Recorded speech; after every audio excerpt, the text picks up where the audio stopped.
The Nations Cup Grand Final is on the way, and here is how the grid lines up for one last time in 2024. Red Bull X 2019 is the car, and on pole position the winner from race 2 and the championship leader Jose Serrano. Kylian Drumont joins him on the front row of the grid. Row 2 headed by 2020 champion Takuma Miyazono. Next up is Kai de Bruyne, the Dutchman, to a roar from the Dutch crowd. Angel Inestrosa P5, he loves these cars, we know he can be quick. Valerio Gallo down in 6th place, he's got a bit of work to do, and he's got Guy Barbara in 7th position right behind him as well. Next up, Adriano Carazza P8 on the grid. And just inside the top 10, Takuma Sasaki, who's had a bit of a difficult second race. Completing the top 10, it is Robbie Heck, the American driver. Next up, his compatriot Callum Roach in P11. 12th and last on the grid, Coque Lopez. He has also got a lot of work to do from that far back. Now, let's look at the tyres for the final time this season at the start of the race. Serrano, he's got clear track in front of him here, Jimmy. He wants to make hay while the sun shines and get off into the distance. Yeah, that is the right choice, I think, from Jose Serrano. He needs just to make himself a big gap as quick as possible, use that clean air, use that soft tyre, and just be efficient with his time. Interestingly, we mentioned Valerio Gallo before we started. He's gone for that hard compounder tyre, so he's opting to try and basically be the cork in the bottle for the rest of the drivers and opting to go fast a bit later on. So then coming through to the start-finish line we are. Here are the live points rankings. You can see Jose Serrano it is that leads it then. 5 points over Kylian Drumont. Double points on offer for this grand final. And only one driver that can be crowned as the 2024 Nations Cup World Champion. Jose Serrano will lead the field across the line. Drumont in second, Miyazono in third. For one final time in 2024, we are about to go racing. It's lights out and we are underway for the grand final of the Nations Cup in 2024 here at the Nürburgring. Serrano leads them down towards the first corner, followed by Drumont, Miyazono, de Bruyne and Inestrosa. A rolling start for the drivers. I don't expect any heroics down into that first corner, but you should expect Serrano to try and clear off into the distance with the soft tyres and the clear air in front of him. Yeah, look at the gap already, 7/10 of a second in the background there as Roach gets by Sasaki.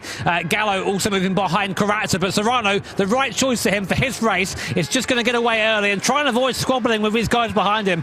Drumont ahead of Miyazono, and Kai de Bruyne looking already for a move on Takuma Miyazono. Maybe a bit of contact on the way there through there, but de Bruyne up into 3rd place and showing his intention early. Yeah, didn't take that one lying down, did he, Kai de Bruyne? He wants to make hay whilst the sun shines. He knows how tricky this Nordschleife circuit is. We're on the Grand Prix layout at the moment, but as we head on to the proper Nordschleife, it really does begin to narrow up. Look at that, 1.5 seconds for Jose Serrano in the opening stages of this race. Keen to see also what Robbie Heck is going to be able to do from 7th position. He's on the soft tyre, and he is going to be a lot quicker than those in front of him on the medium compact tyre. But will he be able to, of course, to use that speed? That's the question that we were asking at the start of this race. And as we head on to the green hell, we're about to find out what will happen. Bit of a wiggle on the exit of the corner there for Kai de Bruyne. And down in towards the elevation and the fast part of this circuit we go. Just beautiful to watch this on board here with Takuma Miyazono. And you can see how close he is to Kai de Bruyne, but he's not going to be able to use any of that momentum at the moment. So de Bruyne's hoping to hold it into 3rd place and then try and use some of the strategy a little bit later on to try and play things out.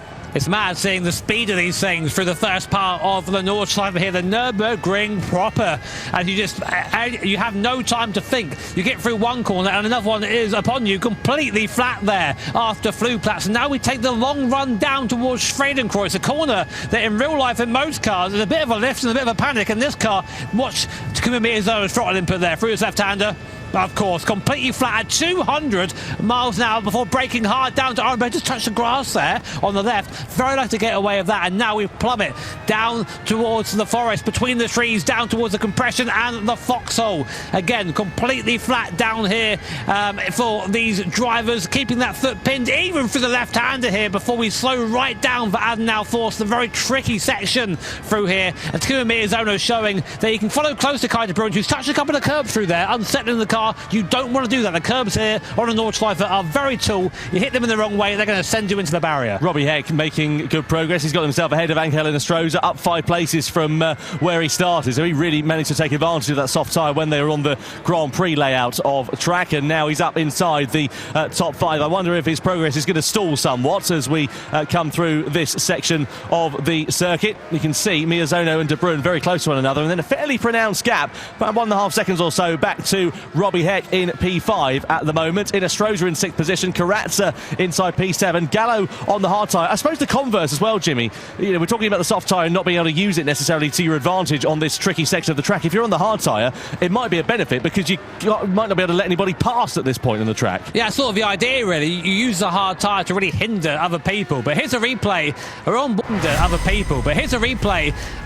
with Karatza going down a T1. We have a lunge on Guy Barbara. We don't look at it. Barbara and Gallo are side by side. Oh, he just gets a little bit sideways there. There's contact there. Barbara hits the wall, then hits Gallo, and Karatza just about manages to get by all of them up into, I think it's going to be a net 6th place once he gets by Valerio. There it is. So a nice start from Karatza there, if not a little bit hectic. Yeah, it was all hectic in front of him, really, wasn't it, with Barbara and Gallo coming together in that second corner, and that sort of started off that chain of events. Either way, it's worked out quite nicely for the Brazilian, as Kai De Bruyne has still got Takuma Miyazono all over his rear wing at the moment. Drumont's doing enough, 3.6 seconds though behind Jose Serrano, but the race will come to him a little bit later on, so there's no point worrying about the gap in front. All he can do at this point is control what is in his hands, just worry about his own race and get on with the job. In towards the carousel, probably the most famous section on this Nordschleife circuit.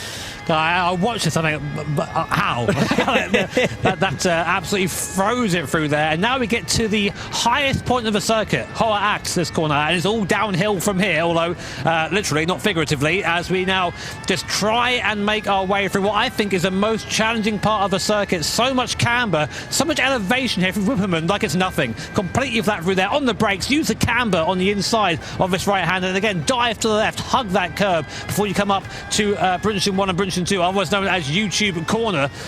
In this right-hander, again, just throwing the car. It looks effortless in this at Red Bull X 2019. It's just ridiculous to watch this, isn't it? So blind they are, those corners as well. And they come up you so quickly, don't they, through there. Killing just a little bit wide through on the left-handers a few moments to go. Down through the compression we go into there. Just a lift of the throttle there after Flanskar. What's going on? I could not keep up with this. This is too much. I mean, like, this is why these drivers are the best in the world. And it might look easy watching it, but you think how quickly these corners are coming up on you. You have to be precise every corner, otherwise you end up just spearing off into the barrier. Kleiner carousel now. See, De Bruyne not quite. See, this is what I mean. A little bit eager on the throttle there, and then slow on exit. And that means he's going to be under attack from Takuma Miyazono going on to this long back straight, Le Dottinger. Yeah, lovely to see the Dottinger again. Great chance for some slipstreams as well. De Bruyne is being pulled along somewhat by Kylian Drumont. Miyazono, did he lift off the throttle there coming down that back straight? I just wondered, because he was quite close to Kai De Bruyne and he's not quite able to find his way past. Maybe saving a bit of fuel in the early stages of this race, something to consider as well, because they are pretty thirsty machines, this one. He is now side by side at the end of the Dottinger, then through the left-hander we go, and still he is on the outside here, but you've got to be careful because it's a bit sketchy going through there as it's so close to the grass. Into the braking zone. We've seen a few instances there in the Gran Turismo World Series over the last 6 years or so. Thankfully, not this time. Yeah, and to give you an idea of the pace advantage, it's a 6.24 from Serrano from a standing start or for a rolling start, and a 6.30 from Kylian Drumont. So that's a 5-second difference there between the two drivers. And Drumont now doing a good job in second place, the faster of the medium runners, but not able to keep the pace of Serrano on that soft. Lopez opting to come in early from that hard compound tyre, as we thought he would, but Gallo, from what I can see, has opted to stay out another lap. I was just about to say, interestingly, Gallo and Barbara have not decided to pit then, so they're going as long as they can on the hard tyre. I mean, we generally say that the hard tyre is lava. You want to stay off for it for as long as possible, for as short time as possible, but there's obviously some method in the madness here for Coque Lopez. He thinks he can either eke out either the soft or the medium tyre an extra lap. Again, doesn't sound like a particularly long amount of time, but when you consider the amount of tyres, the amount of force and energy going through them, a lap around here, it's an awfully long time, and you've got to make that gamble. and be confident in it before you come into the pit lane, because if you've made a mistake, well, you're going to pay for it for the next 6 minutes. I mean, I did watch some practice earlier on, and the soft tyres are pretty cooked after 2 laps, which Serrano's just gone on to lap 2 of that soft tyre. So I think it stands to reason the medium might struggle to do 4 as well. But we settle on watching Kai de Bruin making his way through the chicane very, very quick through there, and now back on to the Nordschleife, the Northern Loop. Really awesome to see these cars and make their way around this legendary circuit. I mean, we'd race it every time we come here if it was up to me, of course, but that's why it's not up to me. Look at the fuel, though, there for Serrano versus Dumont, etc. You know, he's done about 6 or 7 litres more fuel, Jose Serrano. Doesn't sound like a particularly great deal, but that's, you know, another couple of seconds in the pit lane that he's going to spend putting fuel into his car relative to those around him if he's not able to save it. The crucial thing is, of course, that Serrano doesn't have the advantage of the slipstream. He's punching the hole in the air. Those behind the likes of Dumont, they of course can afford to save a little bit of fuel. We saw that with Miyazono on the first part of the Dottingham Hill, just lifting off of the throttle, coasting as it were, and just trying to save those crucial sort of millilitres, litres as it were, to try and give him an advantage when it comes down to the pit stops. Yeah, I mean, there is going to have to be fuel that goes in the car. We calculated around 96 litres for the entire race, give or take, and these guys are burning through their fuel quickly. The best on fuel so far actually is this man, Takuma Miyazono. He was doing what you said he was doing earlier on, just sort of hanging behind Kai de Bruin, being pulled along by this train in front of him, but also saving that time in the pit stop. There's so much that goes into these races. It's not just good enough to be fast, you've got to be smart as well, and Miyazono has always been that sort of person that has that running in the back of his head, has that capacity to think about things, and that's super important to be successful here in the GT World Series. The good thing is for Coque Lopez, though he pitted at the end of lap 1, it's a bit of an outlier compared to the rest of the field. He has got, obviously now, a lovely bit of clear track in front of him, 21 seconds to not worry about closing up into the back of any cars. The risk is, of course, if you go for the soft tyres in the middle stint and you end up stuck behind someone who's on a medium or a hard competitive tyre and you can't find your way through, well, it's all in vain, isn't it, really, because you've got that extra pace and no opportunity to be able to use it through these sweeping corners that, again, so blind that you've got to be so precise and lightning on the reactions that this is where the dirty air will really be beginning to kick in. That's the converse, of course, because it will cause you more tyre wear, despite the fact that you can save fuel in a straight line. Yeah, through Adenau here, there's medium speed corners, so if you lose the grip, you really feel it as we go back up the hill once more. Interestingly, we'll keep one eye on Coque Lopez, because he's gone a completely different direction from everyone else. He's pitted super early, got that hard tyre off, and now he's on a soft tyre with no one in front of him, so he can just push into that gap as hard as possible. This is what Lopez tends to do. He never ever seems to be in a good position going into these final races, but always finds a way to make the strategy work. So we go back on board with Kai de Bruin. There is the trophy these guys are all fighting for. They're the Nations Cup trophy.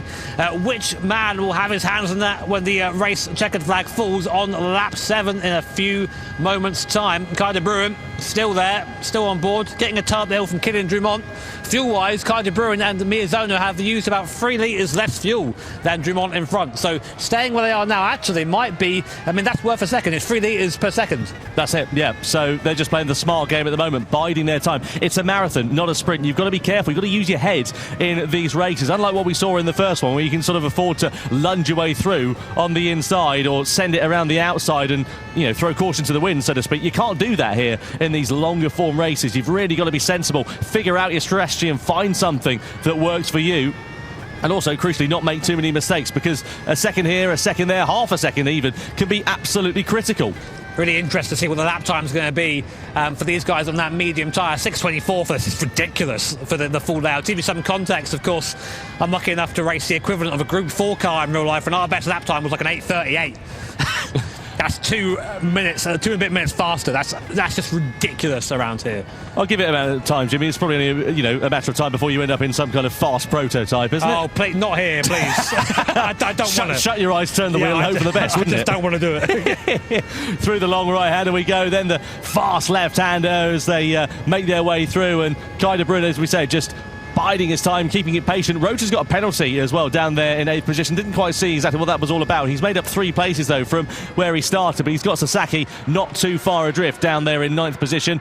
Gallo also, as we know, on the hard tyre as it stands for now. We should see a flurry of activity in the pit lane at the end of lap 2. For my money, you're going to see at least the hard shob runners coming in. I reckon we're probably going to see the soft shob runners of Serrano and Heck probably pitting, because I don't think they'll have much life left in them. Interestingly, the gap to the front hasn't extended in the same way. So I think we're seeing that second lap on that soft tyre is nowhere near as strong as the first. I mean, to be expected. Serrano's tyres now are starting, you can see there the rear tyres are starting to get to a point where they're really, really struggling. That'd be bad traction, bad braking. The bad tyre wear affects everything about a car. As we come down again, watching Kai de Bruin again.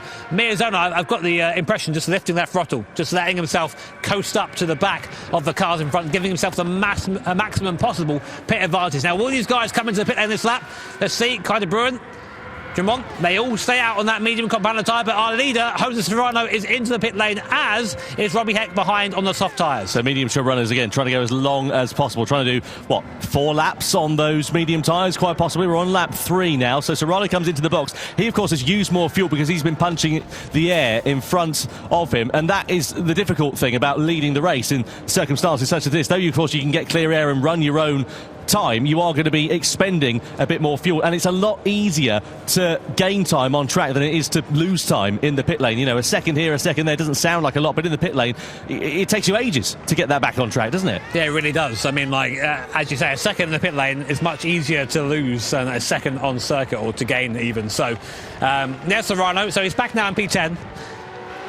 Lopez, interestingly, ahead of him now on that soft compounder tyre. So it goes to show that Lopez's first stint was actually pretty good. Yeah, really good from Coque Lopez, former Nations Cup champion, of course. Won it back in 2022, part of the winning lineup as well as Team Spain when it was a team competition in 23.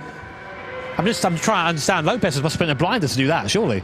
Well, am I being silly here, Tom? No, he's worked it quite nicely here so far. You know, he's still 17 seconds off the back relative because, of course, he's got Robbie Heck behind. He's closed up the gap quite nicely, about 5 seconds or so, compared to where he was as when he came out in that pit stop. So it's working out quite nicely for Coque Lopez, but, again, those around him have still got to make their pit stop. You know, there's, another 10 seconds roughly there and thereabouts in Astroza, Sasaki to make up the road. So we'll see how it works out. And of course the converse for Lopez, though he's got that nice bit of clear air, he doesn't have the slipstream. He can't save fuel like those others who are in close competition around him. So that could come to hinder him when he gets to the pit time again. Yes, definitely. And from there, right now, the men in the best possible position for that are De Bruin and Miyazono. Now, Kylian Drummond is now leading this race. From the front back, the Frenchman always been very, very fast in these competitions, and we know he has the ability to win here in the Gran Turismo World Series. Fastest lap, though, so far belongs to Takuma Miyazono, the man in third place, a 6:25.7, only marginally faster than the cars around him, but enough to have the fastest lap for now. But I guarantee you, as the race goes on, that is going to fall dramatically. Yeah, no doubt about that. Kai de Bruin just keeping watching brief on proceedings. There is Kylian Drummond. In terms of the fuel, he's exuded another 4 litres compared to the Dutchman at the moment. So just see how tight those margins are there as well as they make their way through these corners. It almost looks like they're flirting with the grass, the curb, every single opportunity going through those fast corners. What's the magic of the Nordschleife is it isn't as a traditional racetrack. It's a relic from a time that's gone, but still somehow used and raced on today. Where look how close these barriers are. You make a mistake, you're on the grass. I mean, you're in the grass, no grip. You're in that barrier almost straight away. And it really is a track that demands your attention. It demands skill and precision. And then on top of that, we launch these guys into the fastest cars in the game and go, yeah, off you go. Enjoy that, have fun. I say that outside of the Tomahawk. I would love to see a race in those. That would be class. Yeah. One day. That's the thing I love about the Nations Cup as well, is the variety. You know, we started off in 1,000 horsepower road cars, no downforce, you know, not particularly brilliant when it comes to braking power compared to a racing car. And then speaking of that, we end up in a racing car for the second one, where we're in, you know, a 90s Formula car. And then for the last one, we're in a modern day hyper-powered Red Bull X 2019, which has got more downforce than you can shake a stick at. This is Lopez. Yeah, making his way past Robbie Heck. Heck on the hard compound of tyre here, coming through, and that was nicely done. Heck not holding him up too much, but again, nice bit of clear air there for Coque Lopez to just try and take profit of it. Where's his next gap up the road? 18 seconds. He's again in a nice, comfortable position at the moment, but again, I just wonder what it's going to look like for him in terms of fuel relative to those up the front. I'm just looking at the fuel savings for some of them, 32, 33 litres for De Bruin and Miyazono. Lopez, about the same, 33. He's just ticked over to as well. So it's working out okay there for Coque Lopez. He's on the soft tyre, but let's not forget, he is going to have to owe the medium tyre at the end of this this one, whereas others around him may owe the softs, so it might put him out of sequence. Yeah, it does get a bit complicated now. We've got a lot of different strategies going, lots of numbers being thrown at us and at you guys at home, but what we do know is once all the pit stops are said and done, we'll know exactly who's where and what fights are going to be on for the end of the race. Dumont has fallen back a little bit to Kai de Bruyne. He did try to, I think, make a little bit of a gap to these guys, but he pushed hard and ended up using a little bit of fuel, and now he's realising that, oh no, maybe actually I just gone a bit hard at this point. But de Bruyne and Mierzone are doing everything they can do right now, just staying in touch, just staying within slipstream range, just outside of that massive dirty air area, which is really going to push the tyres and make things a bit more difficult for them. And Mierzone, if anything, is looking like he wants to maybe get by Kai de Bruyne. Worst case scenario here for Dumont is if he comes into the pit lane at the same time as De Bruyne and Mierzone do, he'll be relinquishing that race lead away, won't they? Because they'll be able to get ahead if they're taking on less fuel, or indeed if they don't take any fuel on board and they decide to do it later on. What are we down to? 24 litres? I'm sure they're going to have to, really. It depends on which way they go in terms of the tyres for their middle stint in this race. Speaking of the tyres, the rear's not looking too bad. They're certainly a bit more second-hand. Lopez and his rear tyres are in far worse condition comparatively. Are they going to last another lap though, or are we going to see the medium runners coming into the box at the end of this one? We'll find out in a couple of minutes or so's time once we've made our way down through the Dottinger Hurt. Lots of battles and strategies to play out. Either way, the top three at the moment, Dumont, De Bruyne and Mierzone, bit of an exhibition at the sharp end of this race. They have controlled this one very comfortably indeed so far. Now, will Mierzone save more fuel, or will he just get the slingshot, try and get onto the back of Dumont, and then take the race lead from there? Who knows? I mean, here we go.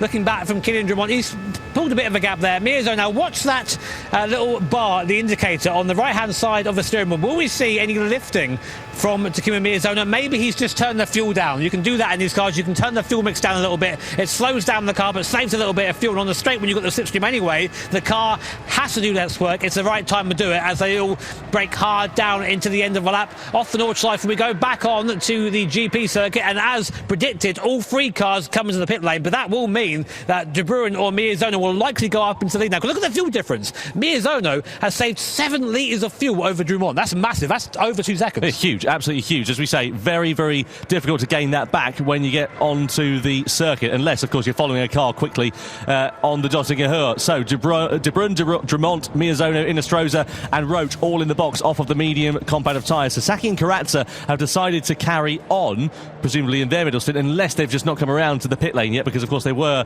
a fair old way back. So fuel going on board, soft tyres for Dumont and De Bruyne. Mierzone, the outlier there, he's going onto the hard compound of tyre for this middle stint. So he's going to try and hopefully gain track position and then keep the rest of the drivers behind him on the Nordschleife circuit, and it's worked out quite nicely for Mierzone because he has now got track position, but of course he's got a slower compound of tyre. I have to apologise for missing something a little bit earlier on. I wonder why Serrano had dropped behind Koike Lopez. It's because the opposite taking his fuel there. He's done his fuel stop, Serrano, now. He's put in all the fuel he needs to get to the end of the race, and now has track position over Mierzone, Dumont and De Bruyne, but he does have to go onto that hard tyre at the end of the race. Mierzone opting to do that now, so really there's a bit of a gap again for Serrano to drive into, so that might have been an amazing strategic call from Jose Serrano.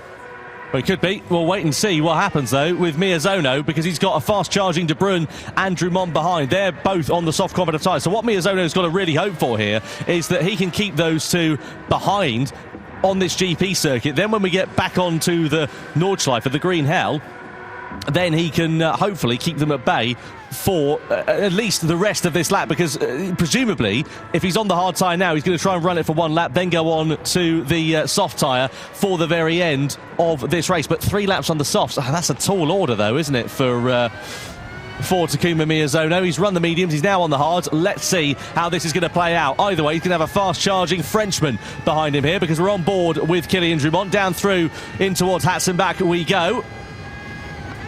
And again, you can just see how narrow and tight it is. You've got to thread the eye of a needle through these corners. But look how early Dumont can get on the power and how late he can get on the brakes. The Achilles heel for Mierzone here is going to, when we come up towards the flag puts, because look at that, around the outside to Kylian Dumont. And I don't think Mierzone is going to have anything left in his locker. Indeed, he doesn't. And Dumont accelerates his way through, effectively, into a net race lead. And Kai de Bruyne follows him through as well. Follows Dumont through. They do not want to lose time behind Takuma Mierzone. So now Dumont and De Bruyne need to really push and get away from Miyazano because he is on that hard compound tyre, but while using the draft, he can sort of stay with them, but that will, of course, fall away as they go through the corners. Through Schradenkreuz now breaking hard down to Arenberg, get the car into the camber on the inside, hook it in, and then back full gas as we go down the hill back towards the compression and the Foxhorn. You can see the difference just there already, one corner, and the gap's up to 0.5 of a second. Look at Serrano, though. He's only, 5 seconds up the road compared to Drummond, and Drummond on a quicker compound of tyre, taking fuel on board as well. So Serrano here on this middle stint, he's going to be struggling. He's going to be a bit of damage limitation, and of course he owes that hard tyre at the end of this race. So again, it could be a smart strategy, but it might not work out for the Spaniard. Let's have a look and see what happened then here. So Miyazano just ran it a bit deep, couldn't get the car rotated. Drummond said thanks very much, went straight through, and then De Bruyne said thanks very much as the slipstream came into effect with Kylian Drummond and managed to sweep on by. I've never seen a move like that before at that corner, but I've also never seen... Serrano, penalty. Oh, that's huge. Colliding with another car. When was that? Was that Carrazza? We'll have to wait and see. I did wonder if the gap had shrunk down, and it looks like it clearly has, hasn't it? So Serrano now with Drummond. Let's have a look at what happened then here. So Serrano, it's with Robbie Heck, isn't it? It's further back and up the inside, and it was the merest of touches going through there, wasn't it? It was very tight. I mean, our stewards do have access to different angles than we do, and they would have looked at that a few times before handing out that penalty. But that's going to be huge. Huge for Yassetto there. He's really going to have to push to make that time back. The second might not seem like much on a circuit this big, but these guys, that's how tight the competition is. 1 second can make all the difference. Now, interestingly, do you know who the fastest man on track right now is? Well, not this guy. Yeah, but it's Valerio Gallo on that medium compound tyre, currently in P7, and he is someone who still has the soft tyre yet to run, and he is gaining on Miyazano in front. Well, you've got Italy's fastest man out on track, and you've got Spain's maddest man, I'm sure, in third place following that penalty as well. So a difficult middle stint then here for Jose Serrano. As you say, it was just the lightest of grazes. Meanwhile, Adriano Carrazza up into second. He's all over the back of Takuma Sasaki. Is he going to be able to find his way through on the Japanese driver as we come through this series of corners? Well, if you give Carrazza an inch, he'll take a mile, and I wonder whether he's going to think about it before too long. He's not close enough to mount a challenge at the moment. Both of these drivers on the medium compound of tyre, both will be pitting at the end of this lap because they're going to be critical on fuel. 8 litres left for Sasaki, 8 litres left for Adriano Carrazza. And they'll be coming out of this one on to their next compound of tyre because they've done a first stint rather on the medium compound of tyre. So presumably they're going to go to the hard tyre for 1 lap only and then try and run the softs to the end of the race. So what they've tried to do is get the overcut effectively on them. But what's the gap now down to? 15.8 seconds to Jose Serrano. It's a bit of a bold strategy, that one, isn't it? Yeah, sorry, I was just chuckling to myself watching the gyro cam from there. It looks so fast through there, man. I mean, I've done a few silly laps around the Nürburgring in silly cars, and I just think to myself that, like, I cannot do that. Oh, Suzuki there running it very wide on the exit of onto the straight, onto the dot under her there, and now Carrazza will have that draft down the straight. Usually it's easy to pass here, but these guys are both on very little fuel indeed, so they're going to have to take fuel here. How much they take, of course, might not agree with each other. We might see Suzuki take a lot, we might see Carrazza take a lot, but we'll see as they come into pit lane underneath the Bilstein Bridge as we go now down towards the heavy braking zone. Zaki looking up at the screen there because they can get a bit of info from the screen. They can see the same big screen you guys can out in the audience and at home. So sometimes you'll catch the players glancing at that to get a little bit of an idea of what's going on around them. You do hear of that in F1 as well. Drivers, when they've got a commanding advantage, will just have a look up at the big screen to see what's happening. Sasaki and Carrazza then, as predicted, into the pit lane. They cut that very, very fine. 1 litre of fuel left for Sasaki in his Red Bull X 2019. So Serrano is going to take over at the front, but the deficit between himself and Drummond now down to 2.1 seconds, and Drummond is going to be coming very close to the back of him very, very soon. And we'll see how long it takes the Frenchman to mount a challenge for the race lead. So start of lap 5 we are on. 3 to go here in the grand final in the Nations Cup. Serrano on the slower compound of medium tyre, but also crucially owes even the slower compound of tyre. So that the hards at the end of this race. New fastest lap of the race set by Valerio Gallo, a 6:23.4. The Italian on a charge right now on that medium compound of tyre. He's just found found, I think, a good rhythm around here, and importantly, actually starting to put up to the back of Takuma Miyazono. So if the tyre graphic is to be believed, Gallo might be able to catch Miyazono by the end of this lap. And the best news for Gallo is that he owes the soft tyre at the end of this race, so he'll be quicker than those around him as well, because every other driver in front of him will not be on the soft tyre at the end of this race. We'll have Serrano on the hard tyre, Drumont will be on the hard tyre as well as De Bruyne. Miyazono will be on the soft tyre as well, so what he needs to do really is try and get onto the back of Miyazono and get past him while he's on a quicker compound. Another penalty for Serrano. That's got to be track limits. We've just gone through one of the fastest chicanes on the circuit. Really easy to pick up a penalty there, and Serrano throwing away any advantage he has, just not quite comfy maybe on that medium stint on that medium compounder tyre, but another penalty for Serrano, and that is an automatic one. Stewart's got nothing to do with that one as we ride on board with Kylian Drumont. The sun's starting to get a little bit lower in the sky now as we just fly through this first sector of the Nordschleife, and that'll be a real encouragement to Drumont because he can now see the car he is chasing. It won't be long before he's got a draft and he'll be right on the back of our current leader, Jose. 1 second penalty too, and here are our live point standings, but that will change very soon. Yeah, certainly will. So Serrano could be costing himself a chance at being crowned the 2024 Nations Cup champion here, because as you can see, very fine margins, double points on offer for this grand final as well. So if Drumont is able to leapfrog the Spaniard, it will be Drumont who is crowned as the champion, but De Bruyne, Miyazono, all relatively close behind as well. Let's have a look at what happened here to Serrano then. So as Jimmy said, coming in towards the chicane, he just clambered the curb a bit too much going into the part of it, and he knew straight away, didn't he? Bit his lip there, shook his head, and that was it, unfortunately. Big shame there for Jose Serrano, and you can see now the Jaws music is being cued in the record player because Drumont and De Bruyne are very close behind indeed. Now, interestingly, Kai De Bruyne has done an amazing job saving fuel, whereas Kylian Drumont has 19 litres left in the tank. Kai De Bruyne has 26.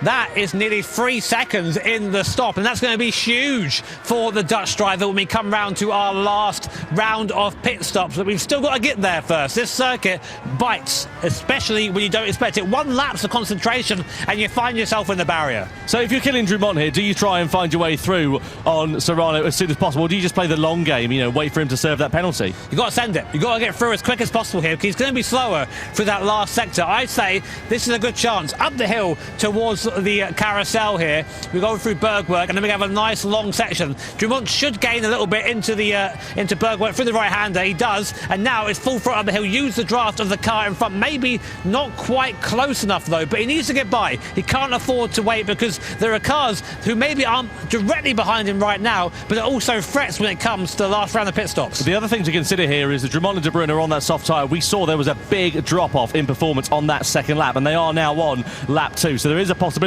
that the tyres could be coming a little bit more towards the end of their life compared to the medium tyres relative to Jose Serrano in front, of course. Yeah, definitely. I think I just heard Drumont there turn the fuel down as he couldn't get any closer to Serrano. Now right on the back of the Spanish driver as we go into the carousel for the 5th time. You launch the car to the bottom here and just ride it through. Incredibly bumpy through here. Very easy to just spin a tyre if you get on the throttle too early on the exit. And now we go back up again to the highest point of the circuit. But actually Serrano, impressive enough through there, still keeping that gap of 7 tenths. Certainly is. Threading the eye of a needle through there. That's beautiful from Kylian Drumont. Fantastic piece of driving from the Frenchman, and likewise Serrano and De Bruyne. I have to say, De Bruyne doing such a good job to keep within the wheel tracks consistently. Half a second he sits now behind Drumont, and he's been there for a fair amount of time. And De Bruyne actually the fastest man of the entire race in the first and second sectors over the course of this one. Up in towards YouTube corner we go. And Serrano there, he's going to be a bit of a sitting duck as we head in towards the Dottinger Höhe, the top 3. Well, you could throw a blanket over them, couldn't you, at this point? But look at that, 8 litres more fuel for Kai De Bruyne. That is going to pay dividends when we come through into the pit lane. Serrano surely is going to be into the box at the end of this one. He's got no choice. He's got no fuel left in that X2019. Drumont and De Bruyne as well, they've got to come in, because I would have thought that those soft tyres are not going to be able to go 3 laps for a 1-lap dash on the hard tyre at the end of this one. And let me tell you, that penalty zone is going to come up soon for Jose Serrano, and it hurts. It's on the main straight, this one here, so that'll cost him a ton of time. You can see as we go now up through the last real corner before we get onto the back straight. And then you can just let the engine run free as you come now back towards the GP circuit. There's the penalty line in front, you can see it. Serrano crosses it now, slows down massively. Oh man, look at that. Closing speed is incredible, isn't it?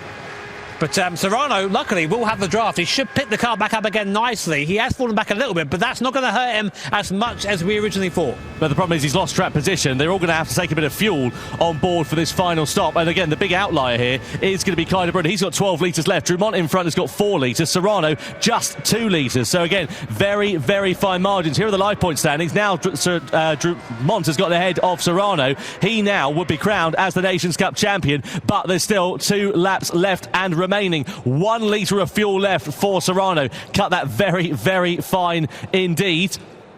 De Bruyne, meanwhile, he will take over in the lead of the race with track position here, presumably, as well. The upshot is, though, that Gallo is going to be the fast charger at the end of this race. He sits in 5th position currently, but he's got the soft tyre to run. He's got a fair amount of fuel to take on board, though, as well. What about Angelina Stroza behind? He's a fair way out of contention compared to Gallo, so no need really to worry about him. It's the top 5 we've got to keep an eye on here, and it's Gallo to see what progress he is now going to be able to make in the final stint of this race as he goes on to the soft tyre. Just to remind you, coming into this one, he is still very much in contention for the title. He had 27 points. He was tied on 2nd place with Kylian Drumont, and this final stint is going to define absolutely everything in the Nations Cup.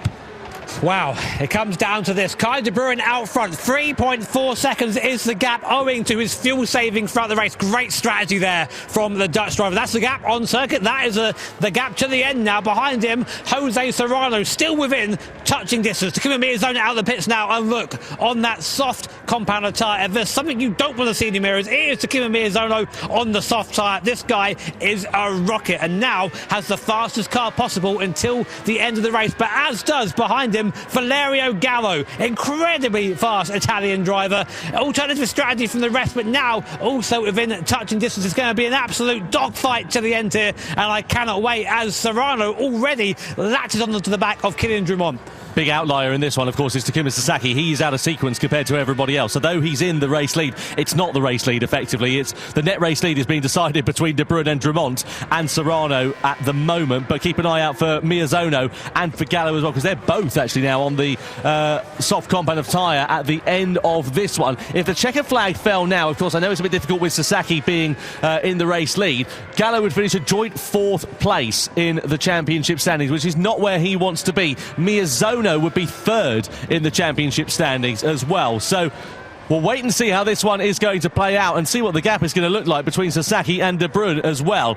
Up to 10.5 seconds between them. Sasaki, as we know, on that soft compound of tyre, so he's trying to get the overcut, effectively go a lap longer now on that soft tyre compared to everybody else. In fact, he was a lap longer on his first stint, I beg your pardon, so he was a lap longer on the medium tyre at the start of this one, which is why he is now out of sequence relative to those around him. So yeah, be interested to see what happens once this final pit stop has taken place, and once we get onto the final lap, then we will know proper what the order is going to look like for the victory. Guys, you are watching right now a master at work. This is Takuma Miyazono on the soft compound tyre, and now all he has to do is qualifying laps. Push hard now to the end of the race. Serrano ahead of us on the relative 6.9 seconds. Incredibly nice is the gap between him and Serrano. If anyone can close that down, it is this man, flying down now towards the compression. In every corner, every braking zone, he's going to be taking time out of the Spanish driver owing to that soft tyre. But as you said, Tom, the tyre does fall away on the second lap. So do you push hard now? Do you use it up, get that lap time? Or do you try and maybe conserve a little bit and have a quicker average over the 2 laps? That's up for Miyazono to work out. Everything that you seem to throw at Takuma Miyazono, he adapts, doesn't he? He's like a comedian. He just seems to change his colours depending on the circumstances that are thrown at him. And I saw him earlier in the licence test qualifying session that we had, and they were driving old Ferraris and then changing over to a Subaru with studded tyres on in the snow, and he was just able to throw the car into the corners and extract the maximum performance, and that is exactly what he's doing here in this final stint of the race. The gap coming down 2.3 seconds. He's faster in this sector alone. Look at this precision through here. It is insane. As you say, Tom, 2.5 seconds gained on this lap. The gap now down to 4.9 seconds as we go through Adenau, just scything our way through here. The amount of skill and precision it takes to drive these cars around the circuit at this speed is almost beyond comprehension, but that's why these guys are the best drivers in the world at Gran Turismo. Through Bergwerk now, heavy on that throttle, and now a chance to breathe. And I think I just caught a glimpse of Serrano in front there, and it's a completely different ball game when you see that car you're chasing. You just, something changes in your brain. You turn into the hunter, and you just find that extra bit of speed, and Miyazono is very close to seeing the Spaniard in front now. So the carrot being dangled then for Takuma Miyazono. Let's not forget he won the Nations Cup Championship back in 2020 when he went on to do the Triple Crown. He won the Toyota GR-GT Cup that year and also was part of Subaru's Manufacturer Cup winning lineup as well. So Miyazono there looks really damn fast, right? Do you know who was faster behind him? Valerio Gallo. Yeah. He's gained now to 1.7 seconds. That gap was 2.5 seconds at the start of a lap. The Italian driver putting in an even better performance right now than Takuma Miyazono. This is going to be a grandstand finish at this race with only a lap and a half to go. Who's it going to be? These guys do have the tyre advantage, but they've got to get past Kai de Bruin, Kylian Drummond and Jose Serrano if they want a chance at taking this Nations Cup final championship. So 1.5 laps then to go here at the Nordschleife. Through into the right-hander here for Valerio Gallo. I suppose the difficult thing for him is he's going to come into dirty air before too long as well. That's the problem when you're following cars through these fast sweeping corners. 1.7 seconds between Miyazono and Gallo it stands at the moment, but once he of course gets closer to the Japanese driver, it will start to hinder him a little bit more. I think so. Fuel-wise, they're all good to the end, so it's a straight push now. There is Serrano. This will help Serrano. Having a look. There's Miyazono. He's right there. Look how close they are now. Miyazono can smell blood in the water. He can see Serrano in front. The sparks being kicked up from the Red Bull X 2019 in front, and he might even get into the point where he'll get a tow down the back straight. Watch him through his right hand. You completely flat. The commitment unreal here from Miyazono. Darting the car to the right to get a better entry, almost onto the gravel there. Now through the Kleiner Carousel, back up the hill, using that tow. 1.2 seconds now is the gap. He'll have a tow going onto the straight. This is huge right now with just over 1 lap to go. Miyazono and Gallo on a charge. So current point standings, Jose Serrano would be crowned as the champion by finishing in 4th place, but of course Sasaki will be coming into the pits in a few moments time from the race lead. He'll be changing over on to the hard compound of tyre at the end of this one, and that will mean it will be a final lap showdown in the fight for victory here in the Nations Cup. Sasaki in the box then as he comes in. Where will he emerge? Actually, after the pit stops as well. That's going to be an important point. I don't know. No, I don't know, but I wonder if he's going to be a bit of an upset for some of the drivers, quite possibly here as well. I feel like he'll be behind Gallo. I feel that's where it's going to come out, but we'll see. I mean, Sasaki has had a good in-lap on that soft tyre, but as we go, so Kai de Bruin then inherits the lead from Kylian Drummond, Jose Serrano 3rd, Miyazono 4th, and Gallo up into 5th. It's now a straight fight between these 5 drivers for the win here in the grand final. If the race finishes now, Serrano would win, but I have a feeling he's going to be passed very soon by this man, Takuma Miyazono, extremely close to the back, and he has the tyre advantage on the soft compound tyre. Serrano has driven well, but that hard compound, look at the difference here. He's just a sitting duck at this point. Yeah, Miyazono's had a particularly good run in this weekend so far, and he's now all over the back of Jose Serrano. He's lunging his way to the inside of the Spaniard, down into the hairpin, and Miyazono goes up and through into 3rd place. He made that look so easy, and that then elevates him up into 3rd now in the championship standings. Next target, Kylian Drummond, and he's only 0.6 of a second away. Yeah, I mean, this is it now. If you're in that driver's seat, you're just feeling egged on. You think, right, I've got one, let's get another one. And then the thing is, 3.5 seconds in front of this is Kai de Bruin. So will Takuma Miyazono have the pace to catch the Dutch driver? He's there because of his great fuel saving. Will Miyazono go for a move here into the chicane? He's looking at it. Oh, he does!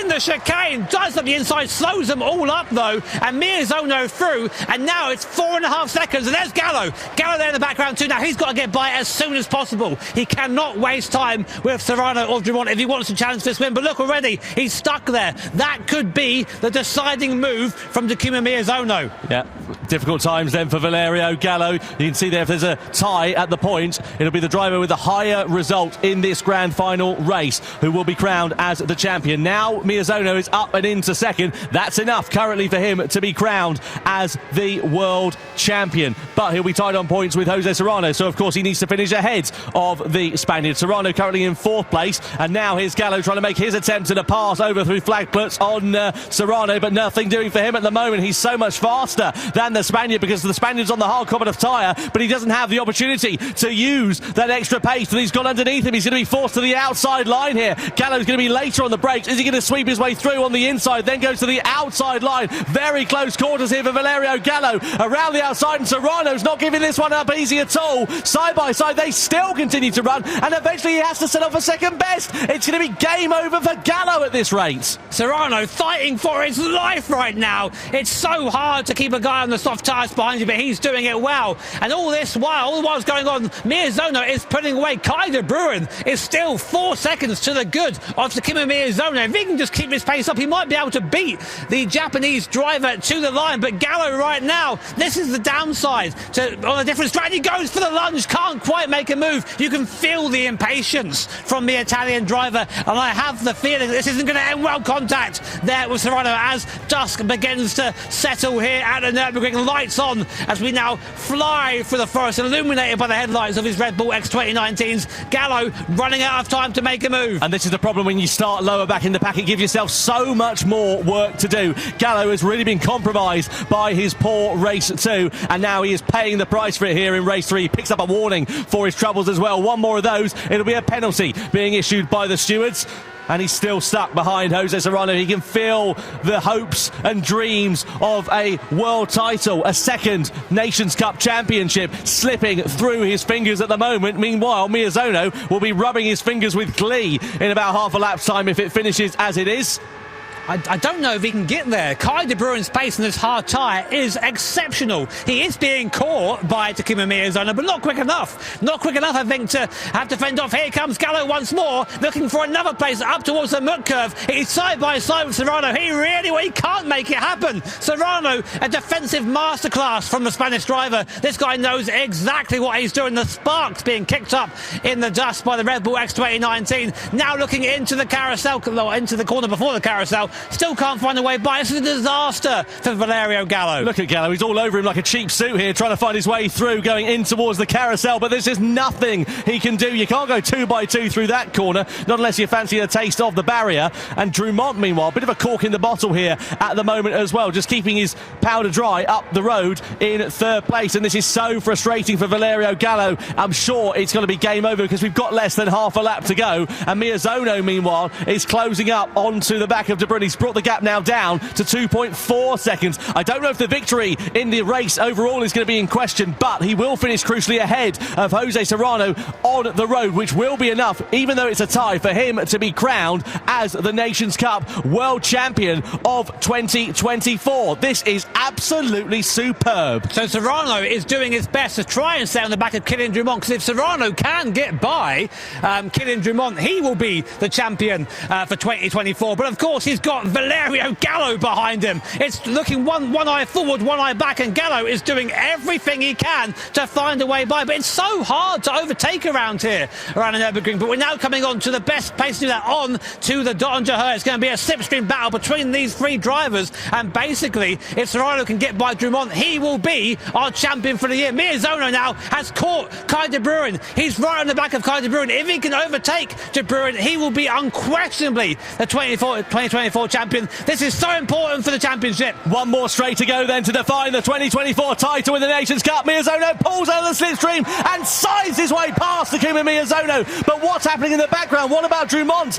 and Serrano in the battle for 3rd place there as well? It's very close between them, but Miyazono, he's going to have enough in his pocket. This will give him a 4-point advantage as we come to the checkered flag if he's able to stay ahead of Kai de Bruin. The Dutchman would love to take victory though. De Bruin's out of fuel, Tom. He's out of fuel. Oh start. Disaster for Guy De Bruyne. What does that mean though for Drummond and Serrano close behind? De Bruyne so close to taking victory. It's going to be a big upset here indeed. He's parking his car. Serrano involved in strife. Drummond as well. Takuma Miyazono is the 2024 Nations Cup champion of the world here in Amsterdam. Absolutely superb. Drummond in second. Serrano will come over the line in third. The problems there for De Bruyne cost Serrano really dear in those final couple of corners. It means that Drummond will take second in the standings and Serrano will finish down in third overall now as well.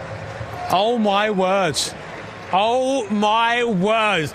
Takuma Miyazono, your champion, Nations Cup champion for 2024 with an amazing drive and all the drama at the end. Guy De Bruyne did a fantastic drive and all the drama at the end. Guy De Bruyne did a fantastic job putting himself in contention, but just ran out of fuel. I saw it right at the end there, and in all that chaos at the end, we're going to have to wait for our final results, I think, just to make sure we've got the points completely correct.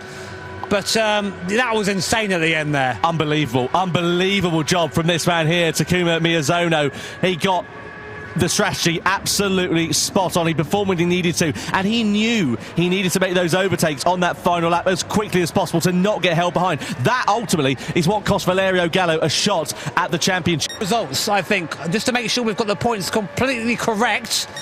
But that was insane at the end there. Unbelievable job from this man here, Takuma Miyazono. He got the strategy absolutely spot on. He performed when he needed to, and he knew he needed to make those overtakes on that final lap as quickly as possible to not get held behind.